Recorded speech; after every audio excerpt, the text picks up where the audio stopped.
We have a brand new czar in the United States of America. No, it's not a border czar. It's an AI and crypto czar. Tell you, we have more czars in this country than 18th century Russia.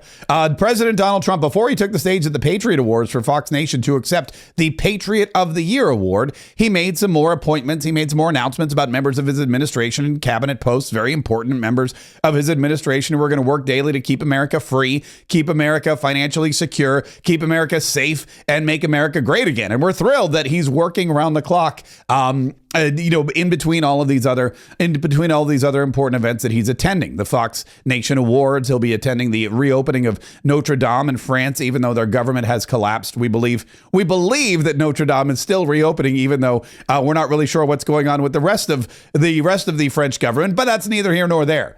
This is about the United States government, more specifically President Trump's upcoming administration. And President Trump decided that this country, in our modern day times, in our modern era, needs an AI and crypto czar. And so what he did was he appointed David O. Sachs to that very role. And he posted on Truth Social, "I am pleased to announce that David O. Sachs will be the White House AI and crypto czar. In this important role, David will guide policy for the administration in artificial intelligence and cryptocurrency, two areas critical to the future of American competitiveness. David will focus on making America the clear global leader in both areas. He will safeguard free speech online and steer us away from big tech bias and censorship. He will work on a legal framework so the crypto industry has the clarity it has been asking for and can thrive in the U.S. David will also lead the Presidential Council of Advisors for Science and Technology." Now, David Sachs is an Elon Musk, I guess they're still buds. I don't really know their personal relationship, but they go all the way back to the PayPal days. And in fact, President Trump mentioned that in his announcement. David Sachs has been an extremely successful entrepreneur and investor for 25 years, building and investing in some of the most iconic companies in Silicon Valley. He was PayPal's founding era COO, part of the legendary PayPal mafia. David then founded enterprise software company Yammer, which was acquired by Microsoft for $1.2 billion. Subsequently, he founded Kraft Ventures, a venture capital firm. David is co-host of the All In podcast, the top podcast in tech, where he and his friends discuss economic, political, and social issues. By the way, on a side note, it's exciting to see podcasters now get roles in the Trump administration and not just Fox News hosts, because that gives hope to the rest of us who, well, are podcasters and not Fox News hosts. David has the knowledge, business experience, intelligence, and pragmatism to make America great in these two critical technologies. Congratulations, David. I have to imagine Elon Musk, being another founding member of PayPal and a member of the PayPal mafia, which is where he made his initial billions of dollars and then turned it into Tesla and SpaceX and everything else and jumped off from there. But Elon Musk, I have to imagine, had a lot of insight and inspiration into this particular pick and helped President Trump land on David O. Sachs as the guy for the AI and the crypto czar. And if that's true, that's good news for the rest of us, because we know that Elon Musk himself is very in tune with freedom of speech. He's very in tune with liberty. He's very in tune with, not censoring America's voices, even though the opinions may differ.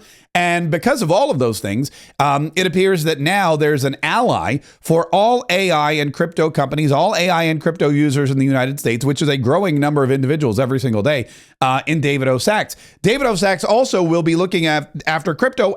And this is just 24 hours after Bitcoin blew through 100 grand. Which was a new high. President Trump took full credit for it, which, if it weren't for President Trump being reelected, you wouldn't see the consumer confidence that we have in all the markets, including the cryptocurrency market and specifically Bitcoin. So a day to celebrate for everyone. Bitcoin blows through 100 grand.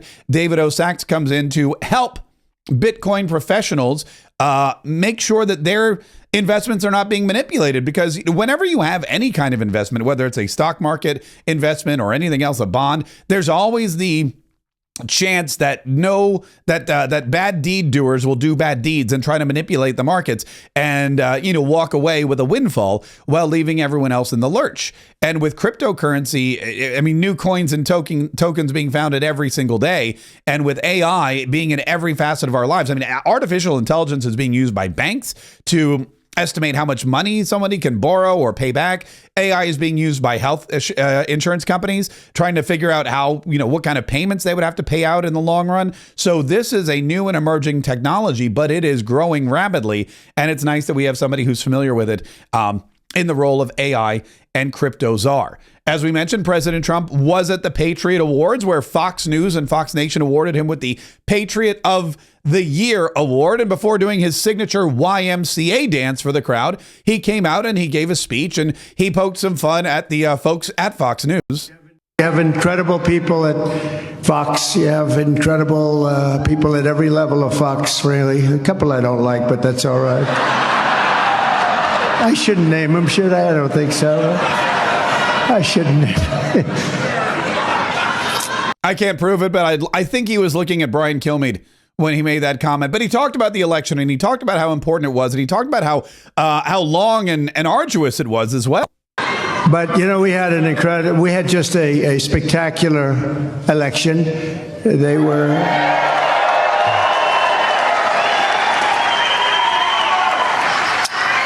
They were thinking it was going to be close, and it wasn't close. We won the popular vote by millions and millions of votes. We won all 7 swing states. And we won the most votes ever gotten by millions by a Republican candidate. And I think I can say also a Democrat candidate, but I won't bother getting into that. We had tremendous, it was a tremendous day, a tremendous night, a tremendous period of time. 72 days, it really started 72 days before. No day off, no play, no golf, no nothing. I didn't want to even play golf, even though sort of... Yeah, I know. that was true. There was no golf. There was no play. It was just work, no days off. And it paid off in the end, because while the other candidate was taking days off and not campaigning, President Trump was out there doing everything he could, and it worked. And that's one of the reasons why he's receiving the Patriot of the Year award. And that is one of the reasons why we all are celebrating the new golden age, which will be beginning on January 20th, when President Trump takes the oath of office. We have a very important job to do. We have to win, and we have to bring our country back. When you look at all of the people that flow through open borders, who could ever want open borders? Who would want that?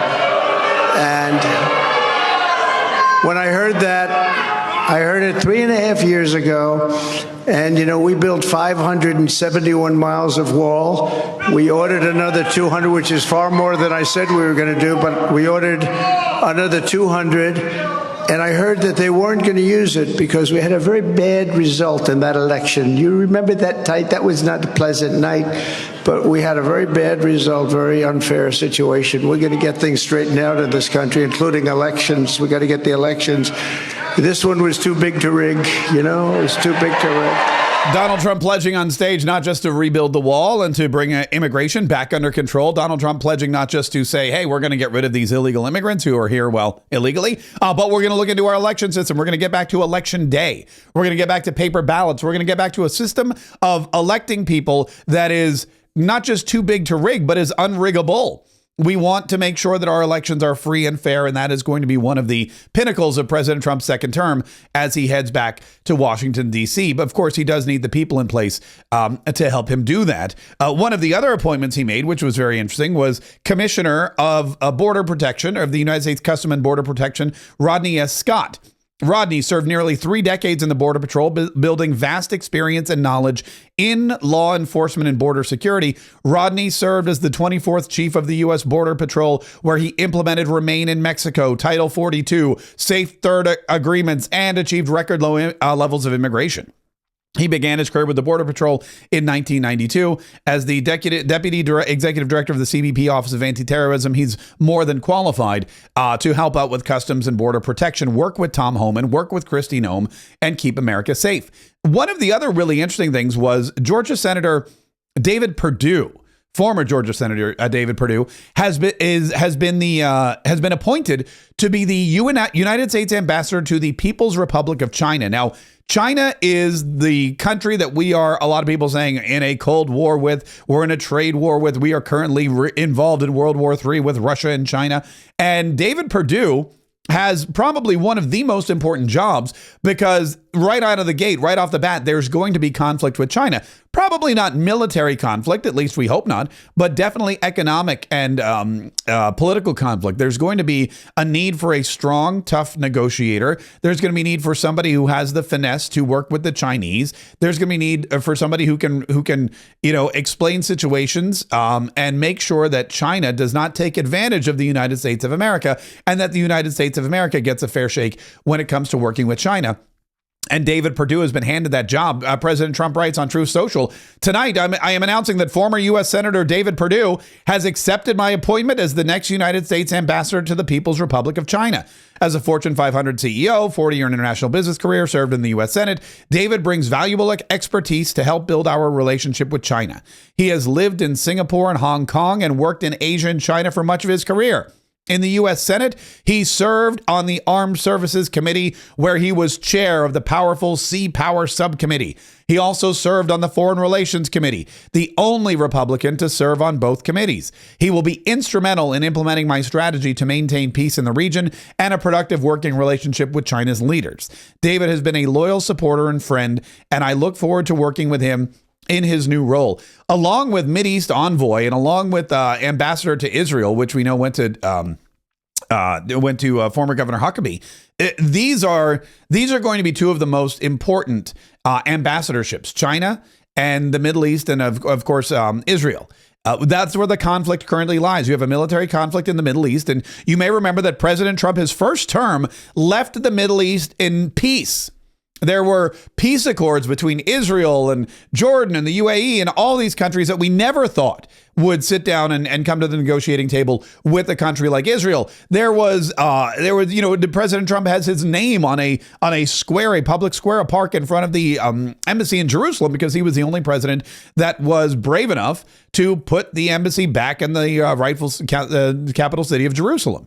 And so President Trump, everyone wanted, or not everyone, but a lot of people thought, should have gotten multiple Nobel Peace Prize nominations. He didn't get any. He didn't win a single one. And he's going to try to reestablish that peace in the Middle East. And Governor Huckabee or Ambassador Huckabee, I guess now, will be crucial in that. And when it comes to China and trade and making sure that the tariffs are, because remember, President Trump has already threatened tariffs on Canada, on Mexico, and on China. And potentially on other people that we don't know about, but he's already, maybe California, who knows? He's already threatened tariffs on Canada, on Mexico, and on China. And those threats are being taken very seriously. President Sheinbaum in Mexico sent her troops, sent her military, sent her border patrol to break up and disband a migrant caravan of thousands of people heading to the United States after just the threat of tariffs by President-elect Trump. And in Canada, Justin Trudeau dropped everything. He left his poutine hot on the table, got on a plane, flew down to Mar-a-Lago to chat with President Donald Trump and make sure that his country was not going to be economically devastated by these tariffs. And in China, we're not really sure what's going on, but we do know now that David Perdue is going to be the guy who's going to handle it. So I think a very interesting pick there and a very formidable pick. And David Perdue was always a strong senator from the state of Georgia and should be a solid ambassador. But that's interesting to see, and we're going to continue to follow that. Speaking of Donald Trump's cabinet, we have to check in with Pete Hegseth. Breitbart reporting President-elect Donald Trump reaffirms support for Pete Hegseth, posts article blasting attacks. President-elect Donald Trump reaffirmed support for Defense Secretary nominee Pete Hegseth on Thursday, posting from his account on Truth Social an article slamming the barrage of Democrat attacks on him. The post from Trump, in addition to his verbal assurances to Hegseth himself, show that he still fully backs Hegseth, contrary to reports claiming he is considering other options. We heard earlier this week he was considering replacing Pete Hegseth with Florida Governor Ron DeSantis, something I don't believe in the slightest. We heard other reports that Pete Hegseth's meeting on Capitol Hill with senators had been canceled, and that's not true at all. He met with senators. He's been meeting with senators all week long.